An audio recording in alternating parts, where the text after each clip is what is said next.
name is Woerner. I'm 42 years old, and I just completed writing the first script that I've written in almost 20 years. It's been a long time, and it's for an audio play that I hope to produce and direct in the next few months to enter into an audio theater competition in late April. I decided to document this in the hopes that it will serve two purposes. The first one being the obvious. I want to be able to remember it. So hopefully in 20 years, I can look back and watch how it was done from conception all the way to finishing it. The second reason, and probably almost more important, is that I hope that if anyone watching this, that it might serve as some hope or inspiration for people like me. Someone that feels that they were put on this earth to do more than what they're doing. But for some reason, whatever it is, life got in the way, just self-doubt, not a good support system, or just life throwing you endless curveballs along the way, just somehow you kind of got off your path. Hopefully someone out there like me will see this and they won't give up anymore, and they'll be like, hey, let's do this. He did it, so can I. So hopefully this will inspire somebody as well to fulfill their dream.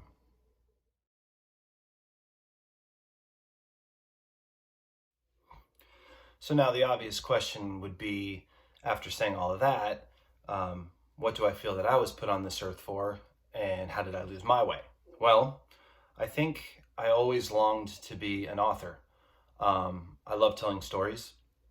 Ever since I was a child, whether it was to create games for my friends and I to play, or to entertain family or friends, or even to get out of being in trouble, which never worked. I was always creating stories, and I knew at a young age that I wanted to write books and be an author. But I think what happened is, even at an early age, through now, I knew that translating the thought of my story onto paper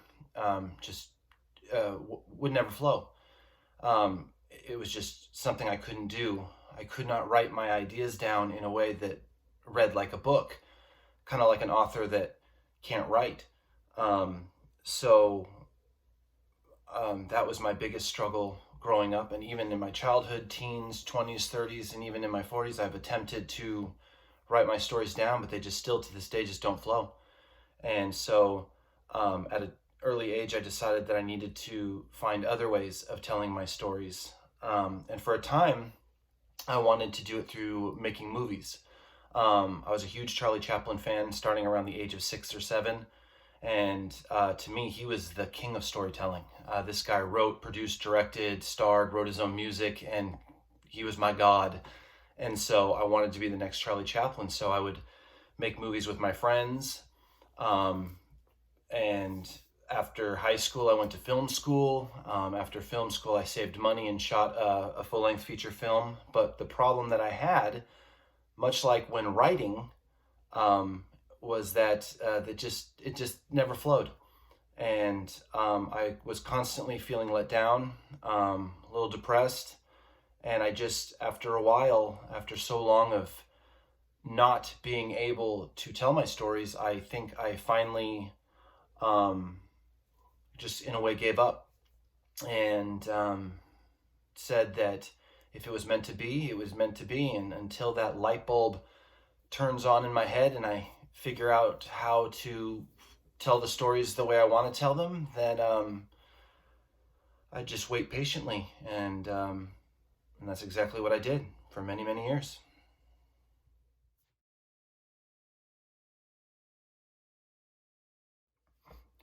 Even though I found great difficulty in writing, one thing I never seemed to struggle with was writing dialogue. And I think my parents recognized this pretty early on, and so they thought that I would be a fan of old-time radio. I remember them coming home and giving me this 5-cassette pack of mystery radio shows, and I was extremely curious. I'd never known about old-time radio, but then again, at 10, who really did, unless you grew up in that era? And so I went to my room and I put in my first cassette.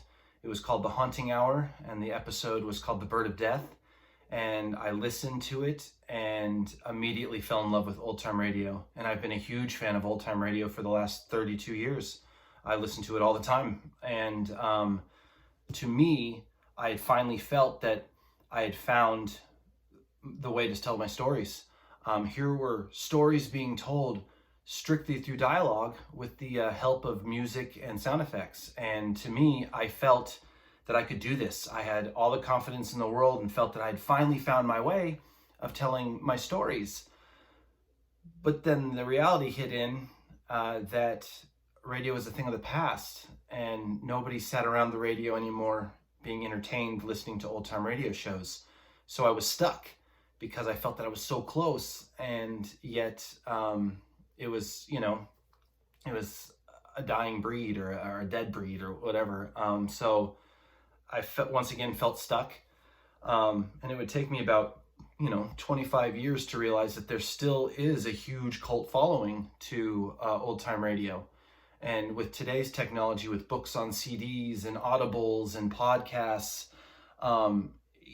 there's hope that audio plays could be a huge thing again. So for the longest time, I just kind of waited, and again, at the age of 10, I knew that I just had to wait and be patient and see what happens.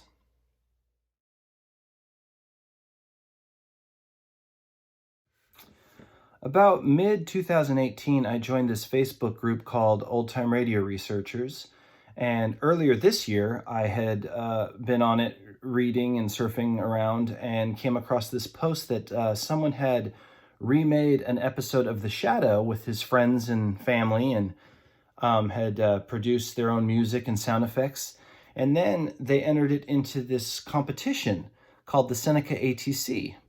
And immediately I jumped online because I wanted to know what the Seneca ATC competition was. And it's a fairly new audio competition for audio dramas. Anyone that has done audio productions of any kind can enter it. And it's got to be family friendly, of course. But you enter this competition, they choose their favorites like any award show, and you have the possibility of being nominated for, one or several awards.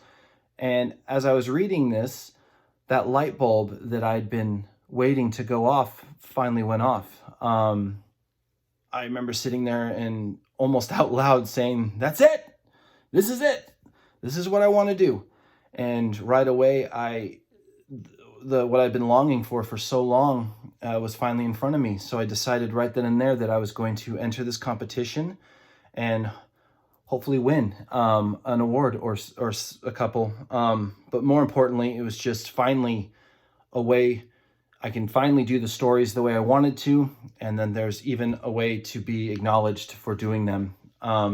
So I was extremely thrilled with this, and immediately went to work on trying to figure out which of my stories I wanted to produce and direct. And then again, another light bulb went off without almost any hesitation. I knew right away After Midnight was going to be the play I was going to produce.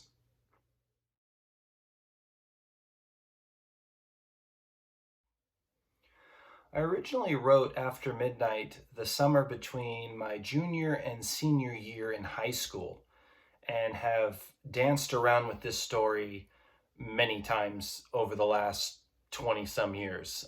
Originally, it just started as a story that my friends would on occasion request I tell. And that was usually because I incorporated whoever was listening into the story versus actually having character names. And they found it amusing, unless their character died. And then, of course, they'd be like, "Oh." So it originally started off as a story that I would just tell my friends. And then when I went into film school, it was the screenplay that I had written for my screenplay class. I decided, I like this story, I know this story, so I'm going to just turn it into a screenplay. So it then became a script for a film. And then my senior year in film school, we had to produce a film. And so I decided to take my After Midnight script, and I actually shot that introductory scene. On the day of filming, my entire cast had all come down with the flu, or so they say, And so none of my cast was able to be in the film, so I ended up having to do the acting myself, which complicated things even more. Was the fact that my crew had all kind of dilly-dallied on doing their projects, so they all bailed on mine to focus on their own, which I understood at the time. But now I was faced with having to do all of the production myself and do the acting myself. So it took a very long time to do it, but I did it. And to make it a little bit easier, I made it a silent. And then in 2001, I actually thought that I would take it and turn it into a radio play. So I had drafted my first audio draft in 2001 because a friend of mine and I decided that we wanted to, kind of produce our own radio show, but we never did it. So that went away. And then, of course, now with the Seneca ATC competition, I took that old script and I've completely rewritten it. And it's finally the way I want the story to be told. And so now all I have to do is take it and get some actors and do a couple read-throughs and record it, write some music for it, do some sound effects, and boom, I have an audio play. So I'm actually really excited about this. This is a long time coming, and I feel that it's finally going to happen. So I cannot wait, and I can't wait to share this story with the world and enter, and hopefully I get into this competition, and hopefully I get an award too. So we'll see what happens. So join me as I continue on this road to Seneca. Thank you so much.